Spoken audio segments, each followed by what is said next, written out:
Hello everyone, আসসালামু আলাইকুম। কেমন আছেন সবাই? আই হোপ সবাই অনেক বেশি ভালো আছেন। আলহামদুলিল্লাহ আমরাও অনেক অনেক ভালো আছি। আজ আপনাদের জন্য নতুন আরও একটি রেসিপি নিয়ে চলে এলাম। আজ শেয়ার করব প্যাকেট মশলায় চিকেন বিরিয়ানি রান্নার সহজ একটি রেসিপি।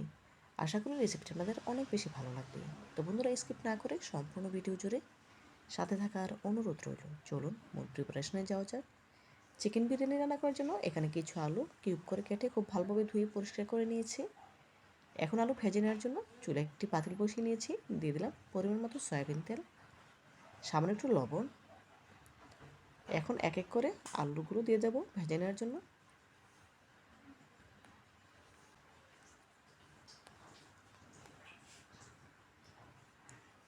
নেড়ে চেড়ে আলুগুলো খুব ভালোভাবে ভেজে নিতে হবে।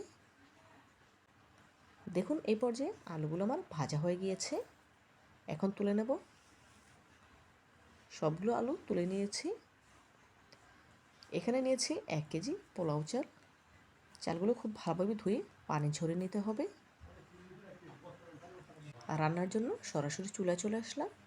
চুলায় পাতিলে দিয়ে দিচ্ছি পরিমাণ মতো সয়াবিন তেল। দেব 1 কাপ পেঁয়াজ কুচি। নেড়ে চেড়ে পেঁয়াজগুলো ভেজে নিতে হবে। দিয়ে দিচ্ছি কিছু আস্ত মশলা, এলাচ, দারচিনি ও লং। প্যাকেট মশলায় অবশ্য আস্ত মশলা থাকে, তবে আমার কাছে আরও একটু দিলে ভালো লাগে, সেজন্য দিয়ে নিলাম। এই পর্যায়ে পেঁয়াজগুলো ভাজা হয়ে গিয়েছে। এখন এর সাথে অ্যাড করে দিয়েছি 1 টেবিল চামচ আদা বাটা, 1 টেবিল চামচ রসুন বাটা। আদা রসুনের বাটা পেঁয়াজের সাথে নেড়ে চেড়ে ভেজে নেব। এতে করে আদা রসুনের কাঁচা গন্ধটা চলে যাবে। দেখুন এই পর্যায়ে আদা রসুন ভাজা হয়ে গিয়েছে। এখন এর সাথে অ্যাড করে দেব আর 1.5 কেজি পরিমাণে ব্রয়লার মুরগির মাংস। মাংসগুলো আমি ছোটো টুকরো করে কেটে খুব ভালোভাবে ধুয়ে পরিষ্কার করে পানি ঝরিয়ে নিয়েছি। এখন নেড়েচেড়ে মাংসগুলো ভেজে নিতে হবে। দিয়ে দেবো পরিমাণ মতো লবণ। যেহেতু মাংসগুলো আলাদা করে ভাজিনি, সেজন্য পেঁয়াজের সাথে নেড়েচেড়ে কিছুটা ভেজে নেব। এখন ঢাকা দিয়ে দেবো।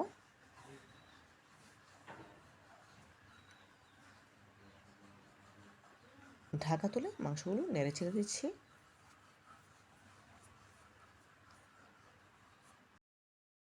দেখুন এই পর্যায়ে মাংসগুলো আমার ভাজা হয়ে গিয়েছে। এখন এর সাথে অ্যাড করে দেব 1 প্যাকেট রাঁধুনি বিরিয়ানি মশলা। সম্পূর্ণটাই দিয়ে দেব। নেড়ে চেড়ে মশলাটা খুব ভালোভাবে কষিয়ে নিতে হবে।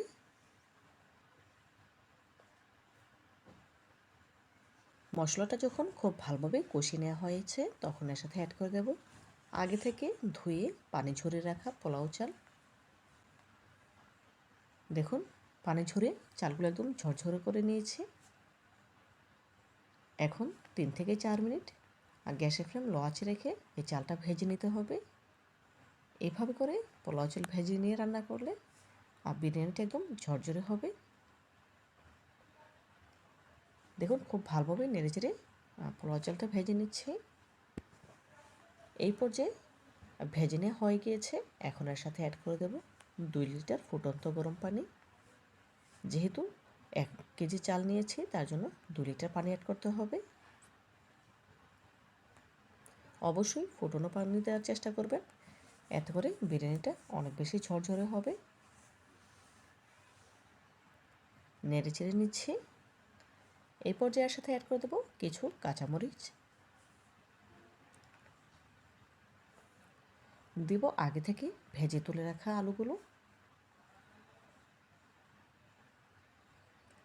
নেড়ে খুব ভালোভাবে মিশিয়ে নেব।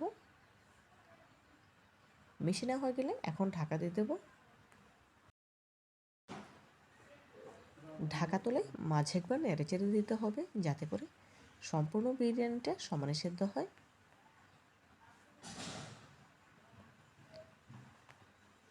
নেড়ে নেওয়া হয়ে গেলে আবারও ঢাকা দিয়ে জাল করে নেব। গ্যাসের ফ্লেম হাই হিটে রেখে বিরিয়ানিটা রান্না করে নিতে হবে। দেখুন ঢাকা তুলে নিয়েছি। এই পর্যায়ে বিরিয়ানিতে যে পানিটা দিয়েছিলাম, মোটামুটি পানিটা শুকিয়ে এসেছে, তবে কিছুটা ভেজা ভাব আছে। এই অবস্থাতেই চুলার আঁচ বন্ধ করে দিতে হবে। এখন খুন্তির সাহায্যে বিরিয়ানিটা একটু চেপে দেব। এভাবে করে চেপে রেখে দিলে বিরিয়ানিটা খুব ভালোভাবে সেদ্ধ হবে, একটার সাথে একটা লেগে যাবে না, অনেক বেশি ঝরঝরে হবে। দেখুন বিরিয়ানিটা চেপে দিয়েছি, এখন ঢাকা দিয়ে রেস্ট রেখে দেবো 10 মিনিট। ফিরছি 10 মিনিট পর। 10 মিনিট পর ফিরে এলাম। দেখুন বিরিয়ানিটা একদম পারফেক্টভাবে সেদ্ধ হয়ে গিয়েছে। দেখি বুঝতে পারছেন কতটা ঝরঝরে হয়েছে। এখন এই বিরিয়ানিটা একটি সার্ভিং ডিশে সার্ভ করে আপনাদের সাথে শেয়ার করব। সার্ভিং প্লেটে সার্ভ করে নিচ্ছি। তো বন্ধুরা, আমার রেসিপিটি ফলো করে আপনারা একবার হলেও বাসায় এভাবে রান্না করে খেয়ে দেখবেন, ইনশাআল্লাহ অনেক বেশি ভালো লাগবে। তো বন্ধুরা, আজকের মতো বিদায় নিচ্ছি। ভালো থাকবেন সবাই, আর আমার জন্য দোয়া করবেন যেন প্রতিনিয়ত এমন আরও নতুন নতুন রেসিপি আপনাদের উপহার দিতে পারি। পরবর্তী ভিডিও দেখার আমন্ত্রণ জানিয়ে আজকের মতো বিদায় নিচ্ছি। আল্লাহ হাফেজ।